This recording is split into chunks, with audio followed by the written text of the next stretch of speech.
안녕하십니까? 한국컴플라이언스협회 김은성 이사장입니다. 본 영상에서는 공공기관 컴플라이언스 및 내부 통제에 대해 살펴보겠습니다. 제가 매년 수많은 공공기관에서 컨설팅, 교육, 평가, 심사 등을 진행하다 보면 그 트렌드를 읽을 수 있습니다. 공공기관이 2025년 그리고 2026년 사업 계획 수립 시에 가장 고민하고 있는 부분이 바로 내부 통제입니다.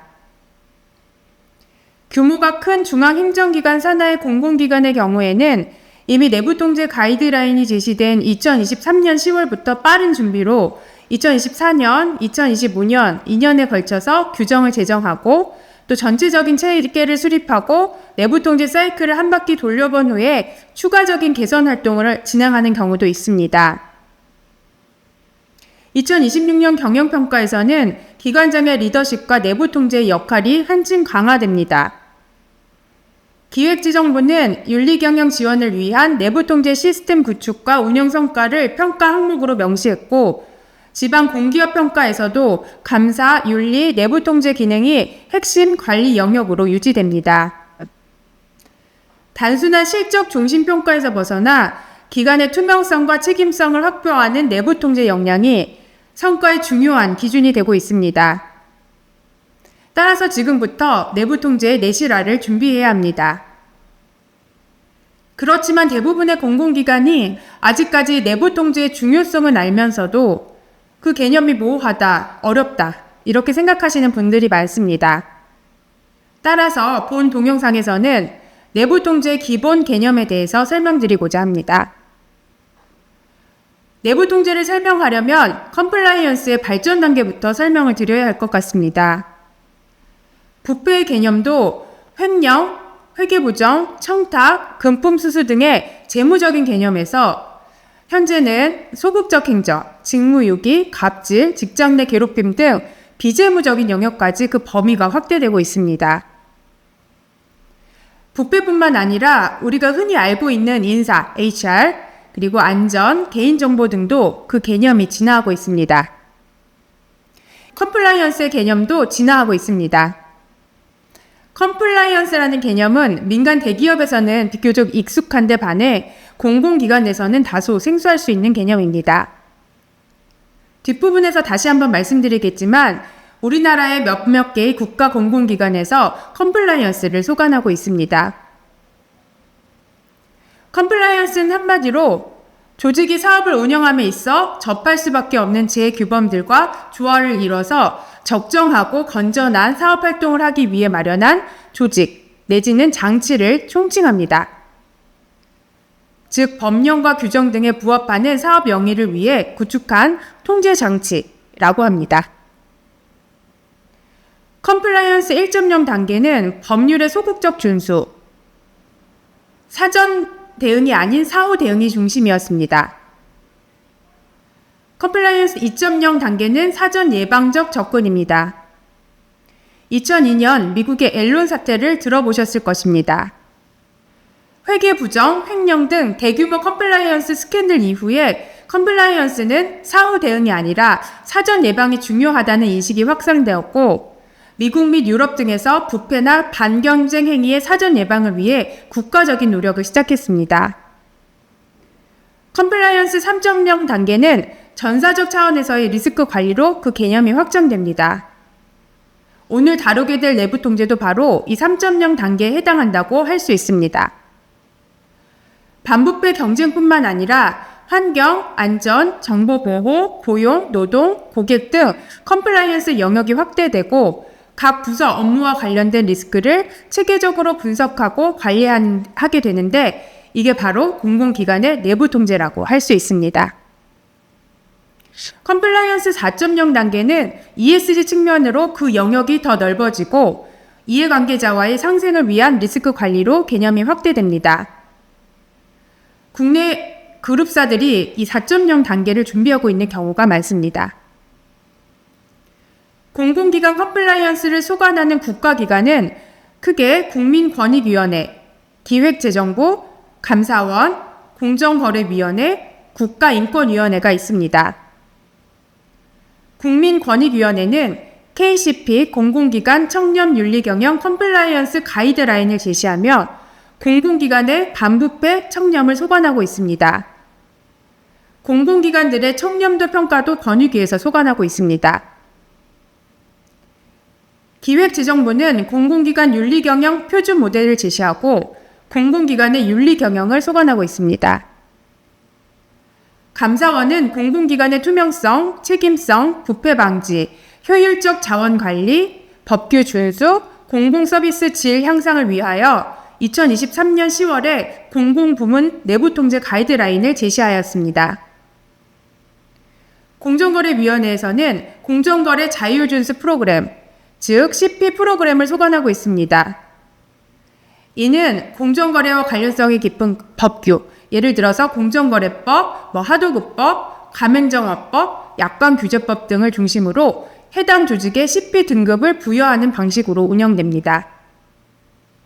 국가인권위원회는 공공기관 인권경영 매뉴얼, 인권경영 보고 및 평가 지침에 이어 2025년 7월에는 공공기관 인권경영 가이드북을 통해 공공기관의 인권경영을 소관하고 있습니다. 여러분은 PDCA 사이클이라는 용어를 들어보셨는지요? 어떤 일을 할 때 플랜, 즉 계획을 세우고 do, 계획대로 실행하며 실행에 그치는 것이 아니라 체크, 실행에 대해 모니터링 및 평가를 진행하고 act, 마지막으로 개선사항을 발굴하여 지속적인 개선 활동 및 환류를 하라는 내용입니다. PDCA 용어를 모르셨더라도 아마 공공기관에서 이 사이클로 매년 업무를 하고 계실 겁니다. 각 기관에서 제시한 가이드라인, 매뉴얼 등의 구성을 비교해보면 대동소이합니다. 모두 PDCA 사이클에 따라 구성되어 있습니다. 지금 보시는 장표는 권익위, 기재부, 공정위, 감사원에서 제시하는 매뉴얼 및 가이드라인의 대목차를 비교해 볼 것입니다. 계획 단계에서는 내외부 환경을 조성하고 관리 체계를 구축하며 통제 환경을 구성한 후에 리스크 평가를 하도록 하고 있습니다. 실행 단계에서는 평가된 리스크에 대한 통제 활동을 하고 대내외 의사소통을 하며 신고 및 조사 프로세스를 운영하도록 하고 있습니다. 평가 및 개선 단계에서는 모니터링, 평가, 피드백을 통해 지속적 개선 활동을 하도록 하고 있습니다. 소항목 목차를 통해서도 청렴윤리경영 컴플라이언스 가이드라인, 윤리경영 표준 모델, 공정거래 CP 프로그램, 감사원 내부 통제 모두 PDCA 사이클에 따라 운영되고 있음을 알 수 있습니다. 공통적으로 리스크 평가가 중심이라고 볼 수 있습니다. 이제는 현업부서에서는 각각의 업무 관련 리스크를 평가하고 관리하며 총괄부서에서는 이를 관리 감독하고 감사실에서는 독립적인 검증 및 감사를 수행하는 3선 방어 체계를 갖춰야 합니다. 여기서 말하는 리스크란 조직이 목표를 달성할 때 발생할 수 있는 불확실성을 의미합니다. 조직의 목표를 달성하지 못할 수 있는 기회 손실, 비즈니스 활동 중에 발생할 수 있는 재정적 손실, 현지 법이나 규정을 어겨서 발생할 수 있는 법적인 문제, 여론의 관심이 발생, 제품이나 기업, 기관, 브랜드의 부정적인 영향이 발생하는 것, 마지막으로 자연재해, 기술 결함, 인적 오류 등 해저들을 모두 포괄하는 개념이 바로 리스크입니다. 내부 통제에서는 이 모든 영역의 리스크를 다루고 있습니다. 세 번째 리스크는 ISO 37301 규범 준수 경영 시스템에서, 네 번째 리스크는 ISO 37001 부패 방지 경영 시스템을 통해서 관리할 수 있습니다. 권익위와 기재부에서 제시하는 매뉴얼 및 가이드라인도 이 네 번째 리스크와 관련성이 깊다고 볼 수 있습니다. 이 모두를 아우르는 개념이 바로 내부 통제입니다. 공공기관에서 처음 내부 통제를 시행한다고 할 때는 그 통제 영역이 윤리나 반부패에 국한되는 경우가 많습니다. 이제껏 그 부분을 주로 신경 써왔기 때문에 당연한 결과입니다. 하지만 내부 통제에서 다루는 업무의 범위는 반부패 청렴뿐만 아니라 공정거래, 고용, 노동, 정보보호, 안전보건, 부당대우, 환경, 금융, 소비자 보호 등 굉장히 광범위합니다. 물론 이미 인사 파트에서는 공정한 채용과 인사를 위한 노력을 하고 있고, 안전보건 파트에서는 중대재해처벌법이나 산업안전보건법에 의한 다양한 평가, 교육, 점검 활동을 하고 있습니다. 정보보안 파트에서는 정보보안 체계 강화, 개인정보 보호를 위한 다양한 시스템 도입 및 통제 활동을 하고 있습니다. 환경 파트에서도 매년 새롭게 재개정되는 환경 규제에 대응하고 있습니다. 또한 민원 처리나 지역 주민, 고객 등 공공기관 질환상을 위한 업무도 하고 있습니다. 이렇게 각각의 영역에서 열심히 하고 있는 리스크 통제 활동을 보다 체계적으로 식별, 분석, 판정해서 관리하고 또 부족한 통제 활동을 채워 넣어가는 일련의 활동을 내부 통제라고 이해해 주시면 됩니다. 여기서 중요한 포인트 하나 짚고 넘어가겠습니다. 내부 통제는 주관 부서의 일이 아니라 우리 모두의 일입니다. 전사 공통의 책임입니다. 도입 단계에 있는 수많은 기관에서는 우리 부서 업무도 많은데 왜 이걸 또 하라 그러지? 윤리, 반부패, 내부 통제 다 그거 아니야?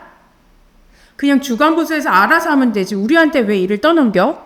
이렇게 생각하시는 경우가 많습니다. 그리고 상대적으로 관심도가 떨어지는 경우도 많습니다. 하지만 내부 통제, 컴플라이언스는 남의 일이 아니라 우리의 일, 나의 일이라고 생각해 주시기 바랍니다.